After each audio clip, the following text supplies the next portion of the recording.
عجبتني وحبيتها واتجوزنا. بعد يوم كنت مطلقها. اتجوزت السيده ناديه الجندي. دي قعدت معاها 13 سنه. 13 سنه اطول مده يعني. اطول مده مؤبد.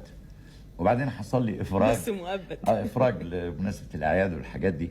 دي برضو خلفت منها ابني الصغير عنده دلوقتي 14 سنه، مش عارف الاعداديه يعني. ده الابن الثاني اسمه؟ اسمه هشام عماد حمدي. استاذ عماد، ما فكرتش تصبغ شعرك؟ انا؟ ده انا لما كان شعري اسود كنت بصبغه ابيض عشان الادوار برضه. باجي دلوقتي اصبغه ولا يستحيل. لا ده وحش.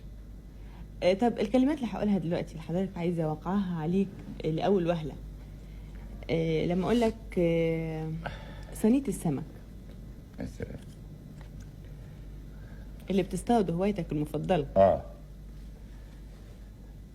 شوفي انا لما باجي هنا في دبي بأسف اني باجي في الصيف عشان ما بقدرش اروح اصطاد. لما ما جيت هنا في الشتاء انا وكلت الفرقه كلها سمك وسألوا لوكندات. طب كويس قوي.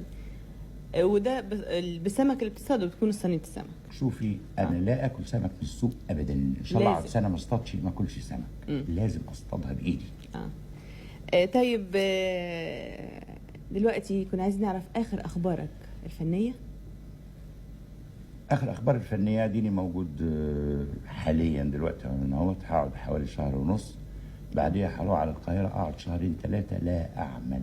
العمل اللي بتعمله سيادتك يعني ام العروسه. ام العروسه. ده برضه عملته في السينما. عملته في السينما والمسرح. ده ثالث شكل. ثالث شكل عملته انا والسيده تحيه كاريوكا برضه كنا في السينما. فهي انت عارفه هي عندها فرقه. فما نجح الفيلم راحت عاملاه انا وهي برضه كوبل، يعني الاثنين سوا. نجح قوي قوي قوي قوي في مصر. استاذ عماد، بيتهيألي الصدق كان بنسبه كام في المية في كل الحديث اللي دار بينا؟ شوفي 99 أو 100. يعني أنا سايب الواحد دي لأن قال من لا يسهو.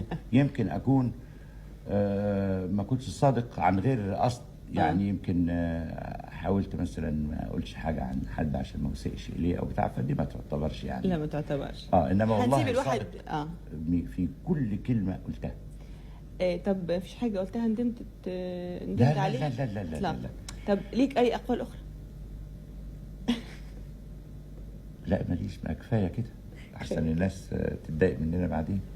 بنشكرك الف شكر استاذ عماد على الحديث الممتع ده. عفوا يا فندم، تحت امرك. وبنشكر الساده المشاهدين ونلتقي بكم مره اخرى مع صفحات اخرى ان شاء الله.